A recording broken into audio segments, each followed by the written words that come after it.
বন্ধুরা, ভিড়ের নিরিখে পুরনো ছন্দে ফিরল মেট্রো। গত সোমবার উত্তর দক্ষিণ মেট্রোর দৈনিক যাত্রী সংখ্যা 2.5 বছরে প্রথমবার 6 লক্ষের গণ্ডি অতিক্রম করেছে। ওই দিন মেট্রোয় সফর করেছে 6,20,832 জন। এর আগে চলতি বছরের 21শে ফেব্রুয়ারি যাত্রী সংখ্যা 4 লক্ষের গণ্ডি অতিক্রম করেছিল। গত 6 জুলাই যাত্রীর সংখ্যা 5 লক্ষ পেরোয়। প্রাক অতিমারি পর্বে মেট্রোর দৈনিক যাত্রী সংখ্যা ছিল গড়ে 6.5 লক্ষের কাছাকাছি।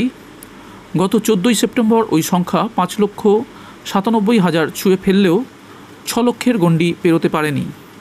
অতিমারি পর্বের আতঙ্ক কাটিয়ে যাত্রীদের বড় অংশ যে ফের মেট্রোর দিকে ঝুঁকছেন, তাতে খুশি সংস্থার কর্তৃপক্ষ। সূত্রের খবর, যাত্রী বাড়ছে ইস্ট ওয়েস্ট মেট্রোতেও। সেখানেও দৈনিক যাত্রীর সংখ্যা এখন 40,000-এর আশেপাশে।